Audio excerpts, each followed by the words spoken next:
आज हम बात करेंगे प्रोटेक्टेड एरिया और इसके अंतर्गत आप देखेंगे national park, wild life sanctuary, biosphere reserve आएगा। इसको एक प्रकार से अगर हम बायोडाइवर्सिटी कंजर्वेशन के अकॉर्डिंग देखें तो ये इन सिटू कंजर्वेशन के अकॉर्डिंग आते हैं। आखिर प्रोटेक्टेड एरिया है क्या? एक प्रकार का जोग्राफिकल एरिया होता है जहाँ क्या होता है उसकी बायोडाइवर्सिटी उसके नेचुरल रिसोर्सेज के अनुसार प्रोटेक्ट किया जाए, मैनेज किया जाए, मेंटेन किया जाए। एडमिनिस्ट्रेटिव और लीगल जो रूल एंड रेगुलेशन है उसके अकॉर्डिंग उसे प्रोटेक्ट किया जाए। इसके अकॉर्डिंग मैं आपको बताएं कि नेशनल पार्क हैं, बायोस्फीयर रिजर्व हैं, वाइल्ड लाइफ सेंचुरी हैं, ये इसके अंतर्गत आएंगे। अब नेशनल पार्क क्या है? तो नेशनल पार्क हम आमतौर पे ऐसा जान सकते हैं कि एक ऐसा संरक्षित एरिया है जो कि गवर्नमेंट, स्टेट गवर्नमेंट और सेंट्रल गवर्नमेंट दोनों के अंतर्गत आएगा और वहाँ ह्यूमन एक्टिविटी क्या होगी, अलाउड नहीं होगी और यहाँ पर फ्लोरा और फौना दोनों को प्रोटेक्ट किया जाता है, कंजर्व किया जाता है। और जो ये नेशनल पार्क का जो थॉट है, थीम है, ये वाइल्ड लाइफ प्रोटेक्शन एक्ट 1972 के चैप्टर 4 में दिया गया है। नेशनल पार्क अभी बताया मैंने आपको कि नेशनल पार्क एक प्रोटेक्टेड एरिया है। इसमें फ्लोरा है चाहे उसकी फाउना है, इनको दोनों को ही कंजर्व किया जाएगा। लीगल और एडमिनिस्ट्रेटिव के अकॉर्डिंग जितने भी उसकी पावर्स हैं नियम और कानून के अंतर्गत। वर्तमान में जो भारत में 107 नेशनल पार्क हैं, जिनमें से मध्य प्रदेश में सबसे अधिक नेशनल पार्क हैं 11, आसाम में आप देख रहे होंगे 7, कान्हा ये केरला हो गया, महाराष्ट्र हो गया, उत्तराखंड हो गया, वेस्ट बंगाल हो गया, अंडमान निकोबार द्वीप समूह हो गया। इनमें 6 नेशनल पार्क हैं प्रत्येक में। हिमाचल प्रदेश हो गया, कर्नाटक हो गया, राजस्थान और तमिलनाडु में 5-5 नेशनल पार्क हैं और गुजरात और जम्मू कश्मीर में 4 नेशनल पार्क हैं। तो नेशनल पार्क का मीनिंग ये हुआ कि ऐसा संरक्षित एरिया जहाँ क्या होगा, ह्यूमन एक्टिविटी बिल्कुल बैन होगी और वहाँ के फ्लोरा और फौना क्या होंगे, प्रिजर्व और एक प्रकार से प्रोटेक्ट होंगे। उनके जो नेचुरल रिसोर्सेज हैं उनको पूरे एक प्रकार से कंजर्व किया जाएगा। कुछ नेशनल पार्क हैं जिनका कुछ सिग्निफिकेंस है, जैसे बांधवगढ़ नेशनल पार्क है, ये मध्य प्रदेश में स्थित है। तो यहाँ जो है आप देख लेंगे 1336 इंडेमिक प्लांट्स हैं। डाचिंगम नेशनल पार्क है, ये जम्मू कश्मीर में है और ये स्पेशली जो सिग्निफिकेंस है यहाँ वो है यहाँ का कश्मीरी स्टेक, केवल इसी एरिया में कश्मीरी स्टेक पाया जाता है।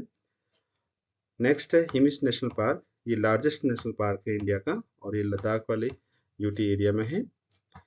केबुल लामजाओ नेशनल पार्क, ये मणिपुर में है, ये फ्लोटिंग पार्क है वर्ल्ड का। काजीरंगा नेशनल पार्क ये आसाम में है और यहाँ हाईएस्ट डेंसिटी में बंगाल टाइगर जो है उसकी हाईएस्ट डेंसिटी इस नेशनल पार्क में पाई जाती है। सबसे पहले जो है वर्ल्ड में 1872 में नेशनल पार्क जो बना था उसका नाम था येलोस्टोन नेशनल पार्क।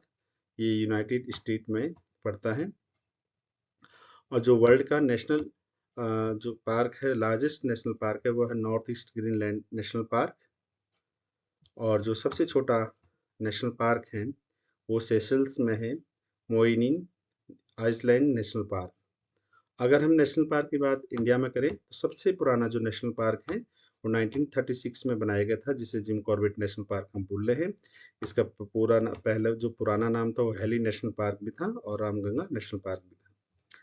अभी आपको बताया था कि इंडिया का जो सबसे बड़ा जो नेशनल पार्क है वो है हिमिस, जो लद्दाख में होगा और जो सबसे छोटा नेशनल पार्क है वो साउथ बंटन नेशनल पार्क है, वो अंडमान निकोबार द्वीप समूह में है। मानस नेशनल पार्क जो है वहां पर एक जो नदी बहती है जिसका नाम मानस है, उसके अकॉर्डिंग मानस नेशनल पार्क उसका नाम रखा गया है। साइलेंट वैली नेशनल पार्क जो है इसलिए कहा जाता है केरला में है कि आमतौर पे जो वहाँ एक नॉइस जो काफी तीव्र आवाज करने वाला एक इंसेक्ट होता है जिसे हम सिकाडेस बोलते हैं, वो वहाँ बिल्कुल नहीं पाए जाते, जिस कारण पूरी वैली सुनसान होती है, शांत रहती है, इसलिए हम उसे साइलेंट वैली भी हम बोलते हैं। अब सेकंड पॉइंट है इसमें वाइल्ड लाइफ सेंचुरी। तो वाइल्ड लाइफ सेंचुरी में क्या होगा कि यहाँ ह्यूमन एक्टिविटी तो अलाउड होती है, चाहे वो हार्वेस्टिंग करें वहाँ टिम्बर का या कलेक्शन करें, जो भी है फॉरेस्ट का, ग्रेजिंग भी कुछ हद तक परमिटेड होती हैं। और वहाँ पर जो कंजर्व होगा, जो कंजर्वेशन होगा और जो प्रोटेक्शन होगा, वो केवल एनिमल्स का होगा, फाउना का होगा, न कि फ्लोरा का। तो ऐसा क्षेत्र है जहाँ केवल कंजर्व किया जा रहा है, प्रोटेक्ट किया जा रहा है, किसका, फाउना का, तो उसे हम वाइल्ड लाइफ सेंचुरी हम बोलेंगे। प्रेजेंटली इंडिया में 573 वाइल्ड लाइफ सेंचुरियाँ हैं। इनमें सबसे अधिक जो वाइल्ड लाइफ सेंचुरी है वो अंडमान निकोबार द्वीप समूह में है, 97 नेशनल वाइल्ड लाइफ सेंचुरी है इसमें। महाराष्ट्र में 49 वाइल्ड लाइफ सेंचुरी है, कर्नाटका में 38 वाइल्ड लाइफ सेंचुरी है, तमिलनाडु में 33 वाइल्ड लाइफ सेंचुरी और हिमाचल प्रदेश में 28 वाइल्ड लाइफ सेंचुरी है। अगर हम उत्तराखंड की बात करें तो उत्तराखंड में 7 वाइल्ड लाइफ सेंचुरियाँ हैं। तो नेशनल पार्क और वाइल्ड लाइफ सेंचुरी में डिफरेंस ये हो गया कि national park in large area में होगा, वहाँ फ्लोरा और फाउना दोनों को प्रोटेक्ट किया जाएगा, ह्यूमन एक्टिविटी बिल्कुल अलाउड नहीं होगी। जबकि वाइल्ड लाइफ सेंचुरी क्या होता है, नेशनल पार्क की अपेक्षा स्मॉल एरिया में होगा और यहाँ पर जो है ह्यूमन एक्टिविटी कुछ हद तक कुछ एरिया तक जो है परमिटेड होती हैं, चाहे वो चॉपिंग करे, लॉपिंग करे, जो भी करे, है ना, कलेक्शन करे टिम्बर का, ग्रेजिंग, हार्वेस्टिंग जो भी करता है। और पूर्णतः जो कंजर्व होगा वहाँ फाउना का होगा, न कि फ्लोरा का। तो इस टाइप का जो एरिया होगा वो वाइल्ड लाइफ सेंचुरी कहलाएगा। वाइल्ड लाइफ सेंचुरी में जो सबसे पुरानी वाइल्ड लाइफ सेंचुरी है वो जिम कॉर्बेट नेशनल पार्क में ही है और यहाँ इंडेंजर्ड जो स्पीसीज है बंगाल टाइगर है को प्रोटेक्ट किया जा रहा है। जो सबसे बड़ा वाइल्ड लाइफ सेंचुरी है वो इंडिया में रन ऑफ कच्छ में है, गुजरात, और स्पेशली ये वाइल्ड एस जो होते हैं एनिमल, उनके प्रोटेक्शन के लिए, उनके कंजर्व के लिए रखा गया। सबसे छोटा जो वाइल्ड लाइफ सेंचुरी है इंडिया की वो है यूपी में, उत्तर प्रदेश में, जिसका नाम है Patna wild life sanctuary. Largest जो बायोस्फीयर रिजर्व है वो है north east Greenland national park, और सबसे ज़्यादा जो वर्ल्ड में बायोडाइवर्सिटी है वो कोस्टा रिका में है। तो दो चीज़ आपकी क्लियर हुई होंगी, नेशनल पार्क और wild life sanctuary. National park जो है इसमें फ्लोरा फाउना दोनों को प्रोटेक्ट किया जाएगा, और जबकि वाइल्ड लाइफ सेंचुरी में ओनली फाउना को प्रोटेक्ट किया जाता है। थर्ड पॉइंट आता है बायोस्फीयर रिजर्व, ये इन लार्ज एरिया है, इसके अंतर्गत वाइल्ड लाइफ सेंचुरी और नेशनल पार्क, ह्यूमन हैबिटाट सब आता है।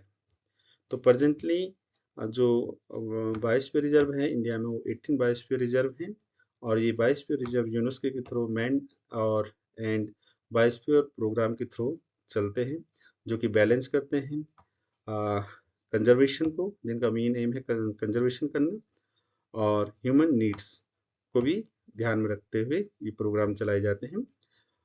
बायोस्फीयर रिजर्व उत्तराखंड में एक है जिसका नाम है नंदा देवी बायोस्फीयर रिजर्व, और ये specially snow leopard, Himalayan black bear के लिए हाईलाइटेड है, और ये 1988 में इनिशिएट हुआ था।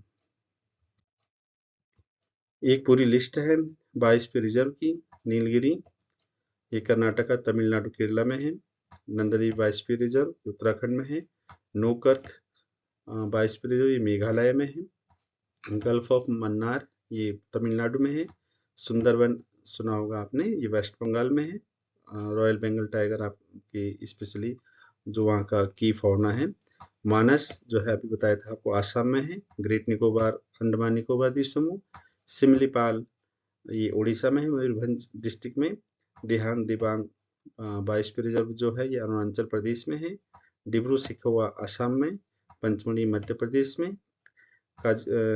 कंचनजंगा जो है सिक्किम में। अगस्थमलाई केरला तमिलनाडु में, और अचना कुमार अमरकंटक मध्य प्रदेश में। ग्रेट रन ऑफ कच्छ गुजरात में। कोल्ड डिजर्ट जो है हिमाचल प्रदेश में। शेषकचलम हिल्स जो है आंध्र प्रदेश में, और लास्ट है इसमें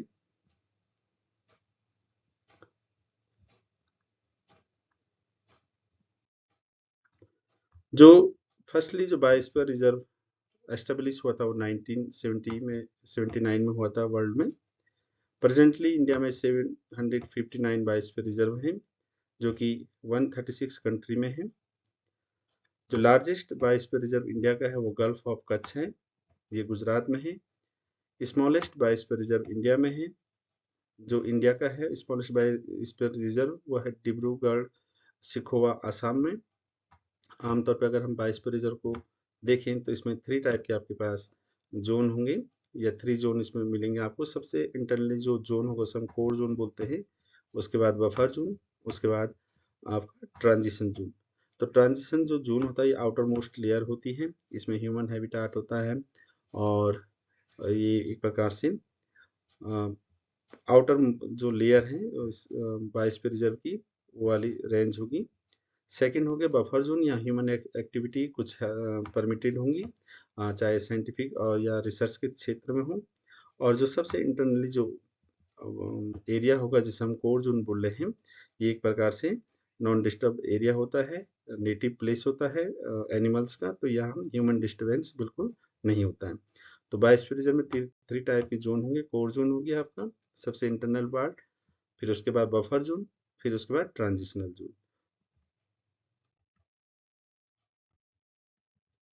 इम्पोर्टेंस ऑफ बायोस्फीयर रिजर्व, किस चाहे वो नेशनल पार्क के बारे में बात करें, चाहे वाइल्ड लाइफ सेंचुरी के बारे में बात करें, चाहे बायोस्फीयर रिजर्व के बारे में बात करें, सबका मेन एम एक ही है कि वहाँ की बायोडाइवर्सिटी को कंजर्व करना, वहाँ के एरिया को डेवलप करना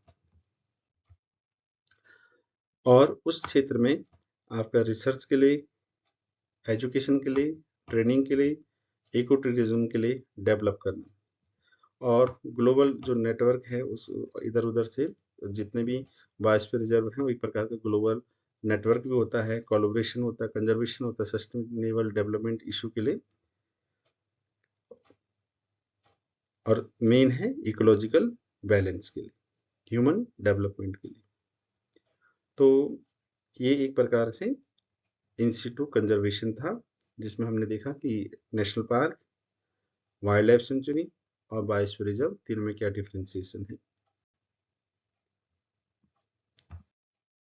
थैंक यू।